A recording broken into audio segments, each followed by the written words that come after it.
Bismillahirrahmanirrahim. I am Saeed Irfanullah.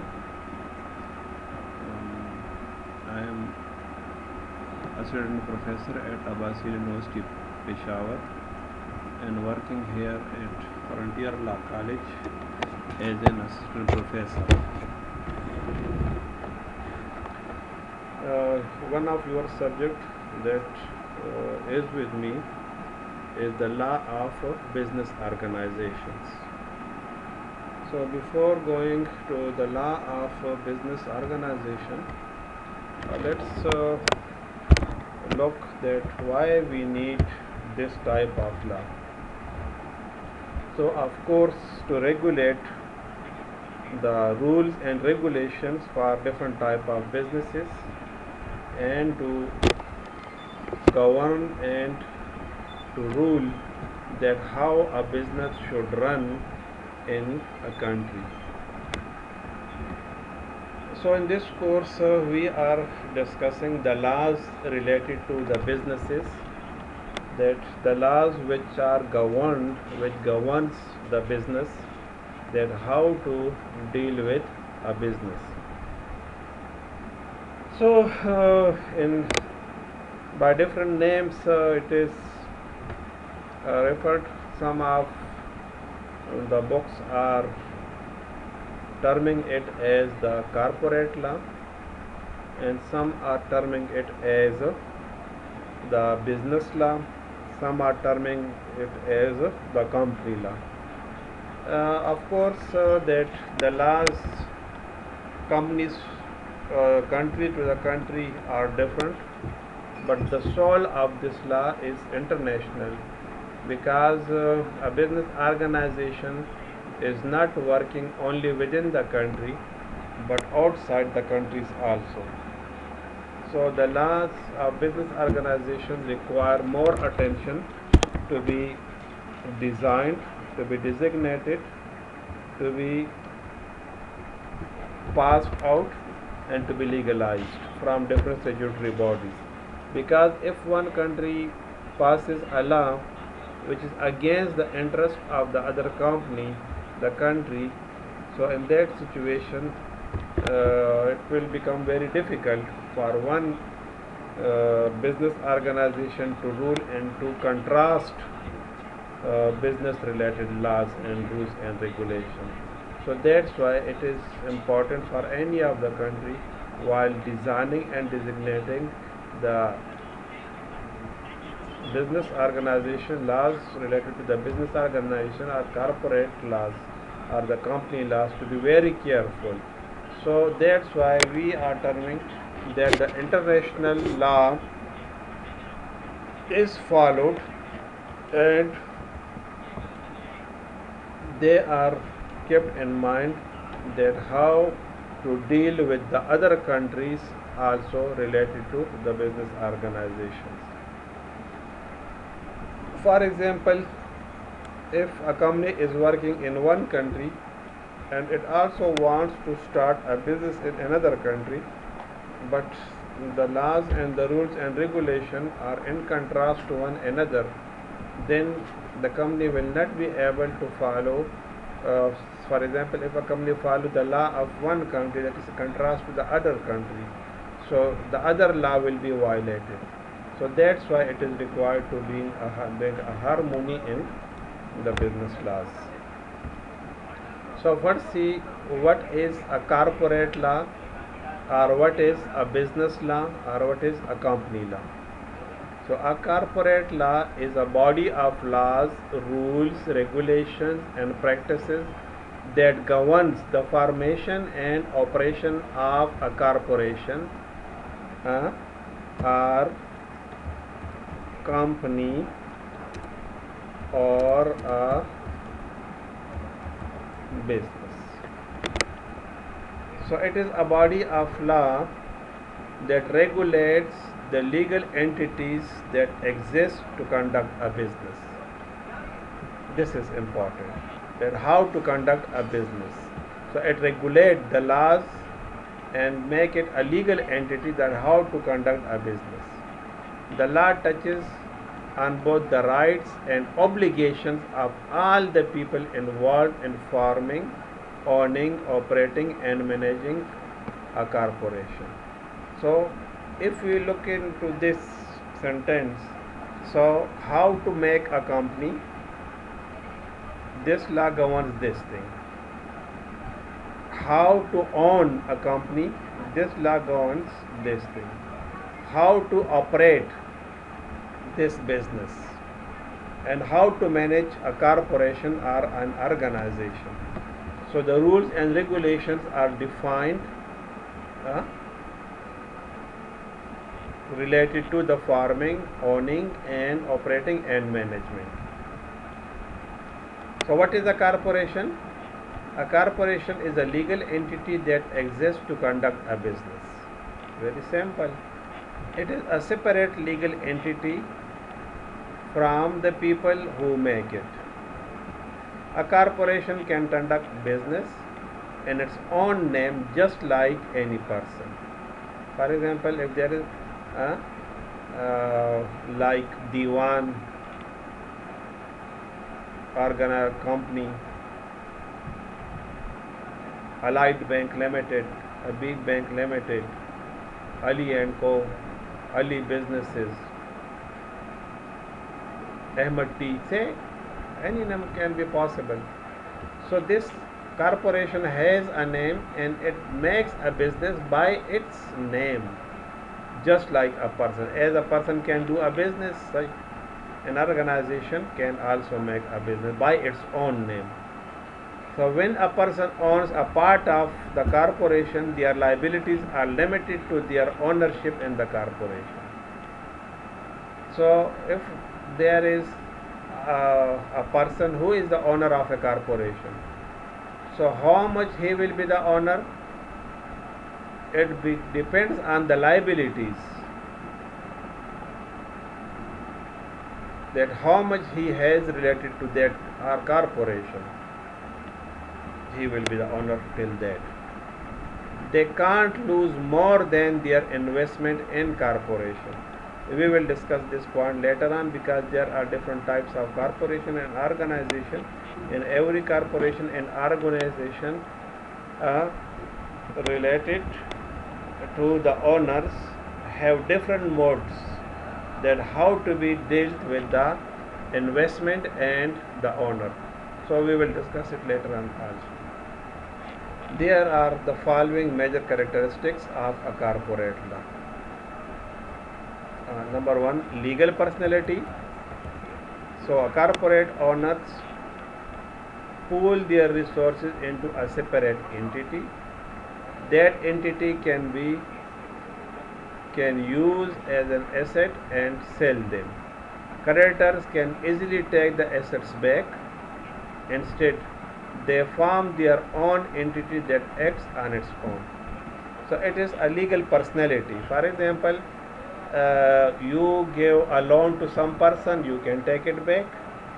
Same is the case if there is a company and you invest in it, so you can take the money back in that form.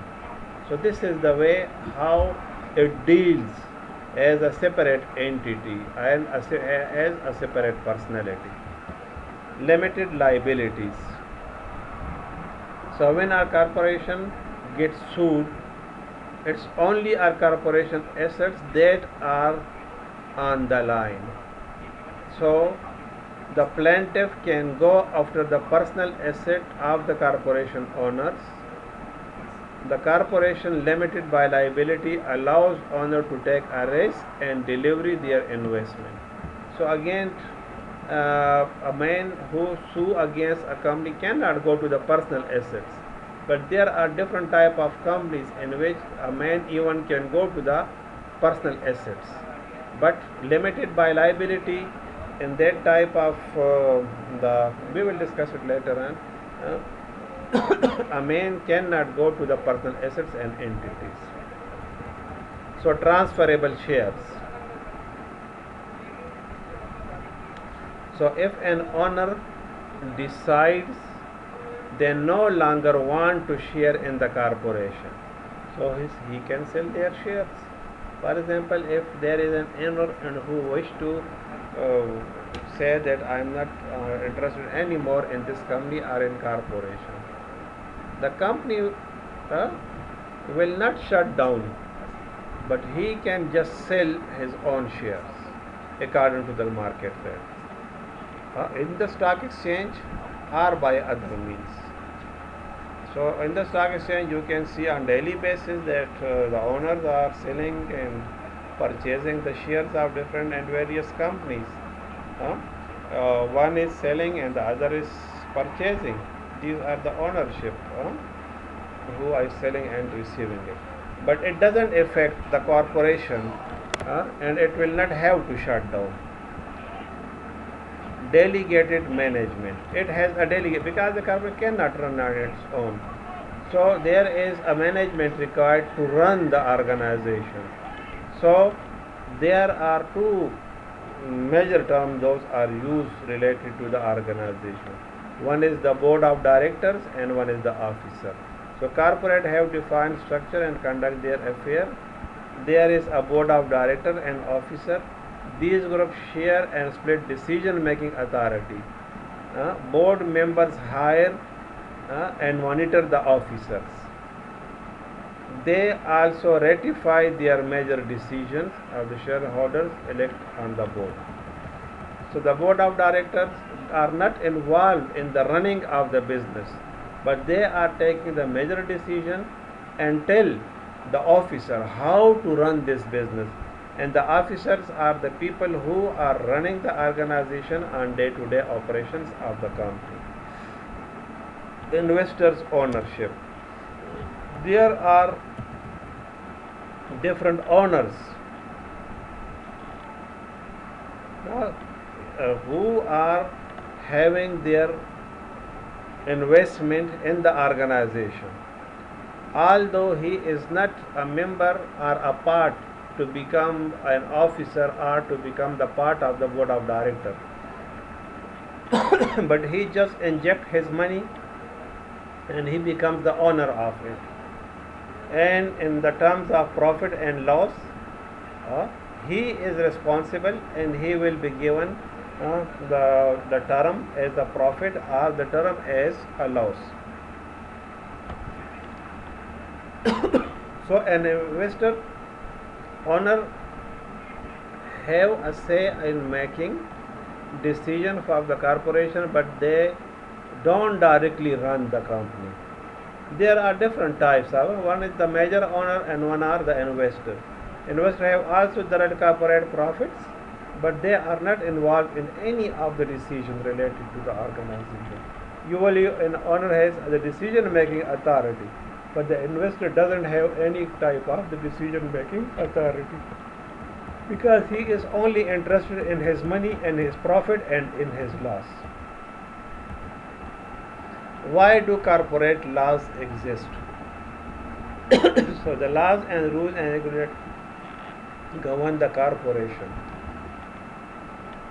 Keep all corporations operating on a level playing field. Is meant of friendly for business. It's not meant of making it harder to get things done. The laws exist to make it easier for corporation to do businesses. Rules that governs forming the corporation and rules for how to make the corporation action and meant to help the business and make the things fair for everyone. So this is the reason why the corporate laws exist.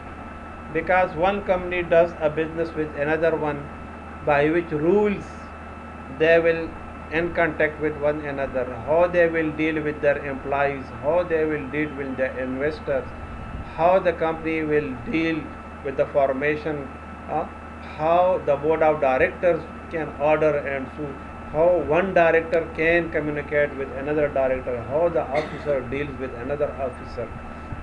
All these, if not regularized, there will be a chaos. So that's why a corporate law exists, and a company must follow this corporate law to become registered. How it gets registered, we will discuss it later on. So you can see over here who are the people involved in a corporation. So the owners who invest, the directors who see the activities and of the corporation, and the officer who run the daily business and handle most of the significant day-to-day decision making. Employees who are carry out day-to-day function of a corporation for pay. Creditors and debtors who are giving a loan and to whom the loan can be given. For example, if there is a company who takes a loan from one, for example, in the form of goods, in the form of money, it doesn't make a difference. And he also sell his products in the form of money or in the form of goods. So how they will deal with the creditors and the debtors for the business. So these are the 5 type of persons who are involved with the corporation. That is the owners, the directors, the officers, the employees, the creditors and debtors. Corporate law is a civil law. It is not a criminal law. And why it is to be followed or to be practiced? To give the legal assistance to the businesses, to the employees, to the creditors and debtors, to the officers and to the owners. So it has a good charm to become a corporate lawyer, and there are different opportunities for it to become a consultant with one organization or with another organization. They are asking you for different type of legal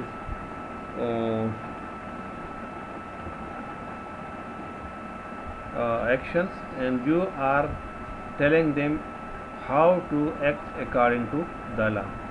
So being a practicing lawyer, it has a good future, and I think it is enough for today's class, and inshallah in the next class we will discuss some other features of the corporate law. So at least 2 or 3 lecture I will limit myself to the introduction, and then we will switch to the regular course. Of course the question may come from this part also, but I don't want to inject you directly to the corporate law, because it is important just first to understand how an organization works, how a company works, and then we will study the corporate or the business law. Thank you. I am Sayyid Irfanullah from Frontier Law College, Peshawar.